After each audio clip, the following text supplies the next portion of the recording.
பொம்பளை பிள்ளை படித்து என்ன பண்ணுறா அப்படின்ட்டு. ஆனால் இதுக்கப்புறம் யாருமே வந்து அந்த வார்த்தையே சொல்ல முடியாது, பொம்பளை பிள்ளை படித்தா என்ன பண்ண முடியும் அப்படிங்கிறது. ஏன்னா என்னோட ஃபஸ்ட்டு மந்த்து சேலரி வந்து என் கையில் இப்போ இருக்குது. அது வந்து நான் எங்கள் அப்பா கையில் கொடுக்கணும் இந்த மேடையில் அப்படின்னு ஆசைப்பட்றேன். எல்லாத்துக்குமே என் அப்பா தான் ரீசன். ஸோ அப்பா கையில் கொடுக்கணும். அப்பா இங்கே வந்திருக்காரா? உங்கள் அப்பாவோட பேர்? ராமசாமி. திரு ராமசாமி ஐயா அவர்களை மேடைக்கு அழைக்கிறோம். சார் மேடைக்கு வரீங்களா? இந்த உலகத்திலே யாருன்னா வந்து அப்பா மட்டும்தான். ஸோ அப்பா அம்மா தங்கச்சி இவங்க 3 பேர் தான் என்னோட லைஃப் ஃபுல்லாமே. நான் எல்லாமே இருந்தேன். அப்பா வந்து அப்பா வந்து அம்மா அம்மான்னு தான் சொல்லுவாங்க என்னையும் தங்கச்சியும். ஸோ என் மகளை படிக்கும்போது எல்லாரும் சொன்னாங்க, பொட்டை படிக்க வைக்காத, படிக்க வைக்காத, நம்பி இருக்கக்கூடாது, அவள் வாழ்க்கையை அவள் பார்த்துக்கணும். அதை முடிச்சுட்டு இப்போ நாங்கள் ஒரு நான் முதல்வன் மூலமாக ஒரு 9 பேர் வந்து எட்வான் டெக்னாலஜிஸ் அப்படிங்கிற ஒரு செமிகண்டக்டர் ரிலேட்டடான ஒரு கம்பெனியில் ஒர்க் பண்ணிகிட்ருக்கோம். அது வந்து எப்படின்னா, இப்போ வந்து யாருமே வந்து எங்கள் அப்பா கிட்ட போய் சொல்ல முடியாது, நீ படிக்க வச்ச, ஆனால் உன் பொண்ணு வந்து நான் இப்போ ஏதோ படித்து முடிச்சுட்டு வீட்டில் இருந்திருந்தேன் அப்படின்னா வந்து எங்கள் அப்பா மற்றவங்களாம் சொன்னது உண்மையாக இருக்கும், பொம்பளை பிள்ளை படித்து என்ன பண்ணுறா அப்படின்ட்டு. ஆனால் இதுக்கப்புறம் யாருமே வந்து அந்த வார்த்தையே சொல்ல முடியாது, பொம்பளை பிள்ளை படித்தா என்ன பண்ண முடியும் அப்படிங்கிறது.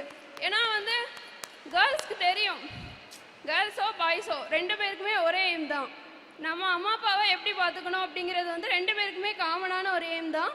ஸோ அதை வந்து என் அப்பா வந்து இப்போ ரொம்ப பெருமையாக இருப்பாங்கன்னு நினைக்கிறேன். ஏன்னா வந்து அவங்க வச்ச நம்பிக்கையால் தான் வந்து இவ்வளோ தூரம் வந்து எல்லாமே பாசிபிளாக ஆகிருக்கு. ஸோ அப்பா அம்மா 2 பேருக்குமே வந்து ரொம்ப நன்றி சொல்லணும். அவங்களால மட்டும்தான் இது நடந்துச்சு. அதுக்கப்புறம் நான் முதல்வன் ஸ்கீம், ஸோ அது மட்டும் இல்லைன்னா வந்து என் லைஃப் இப்படி ஆயிருக்குமான்னு தெரில. படிச்சுட்டு முடிச்சுட்டு என்ன பண்ணியிருப்பேன் அப்படிங்கிற ஒரு ஐடியாவே இல்லாத போது வந்த சான்ஸ் தான் இது.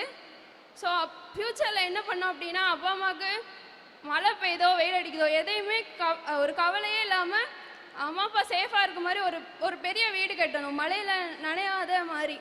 ஸோ அப்புறம் வந்து அது நானும் அப்பா அம்மா என் தங்கச்சி 4 பேருமே சேர்ந்து கட்டணும், எங்கள் உழைப்பில் கட்டினதாக இருக்கணும். அப்புறம் வந்து தங்கச்சி வந்து படிச்சுட்ருக்காங்க government college basic computer science 2nd year படிச்சுட்ருக்காங்க. ஸோ அவங்கள வந்து எம்எஸ்சி படிக்க வைக்கணுங்கிறது வந்து ஒரு எய்ம். அவங்களும் வந்து எங்கள் அப்பா பேரை காப்பாற்றணும்னா நாங்கள் 2 பேருமே வந்து முன்னேறணும். ஸோ அதனால் அவங்களே படிக்க வைக்கணும். ஸோ என்னோடய ஃபஸ்ட்டு மந்த்து சேலரி வந்து என் கையில் இப்போ இருக்குது. அது வந்து நான் எங்கள் அப்பா கையில் கொடுக்கணும் இந்த மேடையில் அப்படின்னு ஆசைப்பட்றேன். எல்லாத்துக்குமே என் அப்பா தான் ரீசன். ஸோ அப்பா கையில் கொடுக்கணும். அப்பா இங்கே வந்திருக்காரா? உங்கள் அப்பாவோட பேர்? ராமசாமி. திரு ராமசாமி ஐயா அவர்களை மேடைக்கு அழைக்கிறோம். சார் மேடைக்கு வரீங்களா? ராமசாமி ஐயா விதைத்தது அவருக்கே இன்று இந்த பெருமையை சேர்க்கிறது. நீங்க வாங்க. என்னம்மா என்ன யோசிக்கிறீங்க? அப்பா கிட்ட சொல்லணும். என்னம்மா சொல்லணும்? சொல்லுங்க. இது வரைக்கும் சொன்னதே இல்லை. லைஃப்பில் வந்து எனக்கு யாருமே அவ்வளோ சப்போர்ட் பண்ணதே இல்லை, அப்பா மட்டும்தான். அப்பா அப்பா அப்பா எல்லா விஷயத்துலையுமே அப்பா தான்.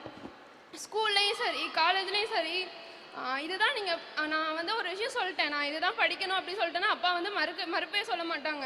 நீ படி, நான் படிக்க வைக்கிறேன், என்னால் முடியும் மட்டும்தான் சொல்லியிருக்காங்க. ஸோ அப்பா வந்து எனக்கு ரொம்ப பிடிக்கும். இந்த உலகத்திலே யாருன்னா வந்து அப்பா மட்டும்தான். ஸோ அப்பா அம்மா தங்கச்சி இவங்க 3 பேர் தான் என்னோட லைஃப் ஃபுல்லாமே. ஸோ அப்பா வந்து நான் நல்லா பார்த்துப்பேன். ஒரு பையனா ஒரு பொண்ணா எல்லாமே இருந்து அப்பா வந்து அப்பா வந்து அம்மா அம்மான்னு தான் சொல்லுவாங்க என்னையும் தங்கச்சியும். ஸோ வந்து இன்னொரு அம்மாவா எங்கள் அப்பா வந்து நான் ரொம்ப நல்லாவே பார்த்துப்பேன். ஸோ அப்பா வந்து எதுக்குமே கவலைப்படக்கூடாது. ஸோ அப்பா என்னோட மாதம் சம்பளம்.